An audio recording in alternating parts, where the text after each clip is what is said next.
ሰላም እንደናችሁ የኮምፓስ ፕሮፐርቲስ የዩቲዩብ ቤተሰቦቻችን ዛሬ ደግሞ በመስቀል ፍላወር የሚገኘው ሳይታችን ላይ በአጭር ጊዜ ውስጥ ብቻ ገምተን ያጠናቀቅነውን የጂ+14 ህንጻችንን እናስጎበኛችኋለሁ።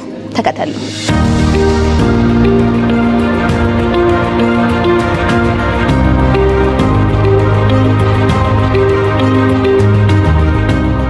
ስምሽንና የስራ ድርሻሽን አስተዋውቂ። ስሜ ቤተልሔም ክንፈ እባላለሁ። የኮምፓስ ፕሮፐርቲ የመስቀል ፍላወር ሳይት ፕሮጀክት ማኔጀር ነኝ። ስራዬ ደግሞ የፕሮጀክቱ በጊዜና በጥራት እንዲሰራው ማድረግ። የህንጻ ግንባታው አሁን ላይ ምን ደረጃ ደርሷል? ከዚህ በኋላስ የሚቀራችሁ ስራዎች ምንድን ናቸው? የፕሮግረሳችን በ11 ወር ውስጥ ስትራክቸሩን ጨርሰን አሁን የፊኒሺንግ ስራ ላይ እንገኛለን። ያው እንደምታዩት የጂፕሰም ስራም ኤሌክትሪካል እና ሌሎች የሳኒተሪ ስራዎች እየተሰሩ ይገኛሉ። የስትራክቸራል ስራው በ11 ወር ውስጥ ነው ያለቀው። ኦልሬዲ ጨርሰናል። የቀሪው ደግሞ የቻክ ወይም የጂፕሰም ስራው አሁን ወደ 9ኛ ፍሎር ደረጃ ላይ ደርሰናል።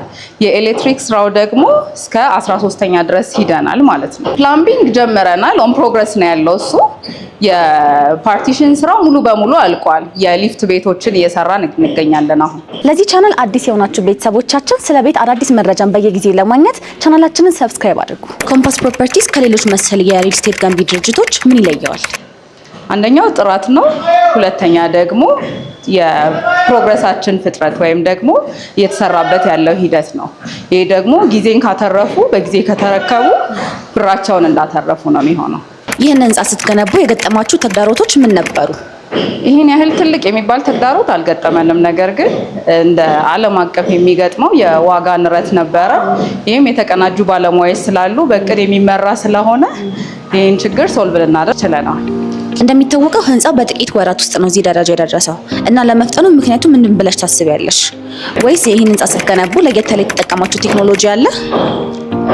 የአንደኛ በእቅድ መመራታችን ነው። ሁለተኛ ደግሞ የተማረ ሰው ኃይል ወይም ደግሞ ሞር ስኪል የሆነ ሰው ነው የተጠቀምነው። በዚህ ምክንያት ፍጥነት እንዲፈጥንና ጥራቱን የጠበቀ እንዲሆን አድርጎታል። ቤት ገዢዎች ለምን ኮምፓስን መምረጥ አለባቸው ብለሽ ታስቢያለሽ?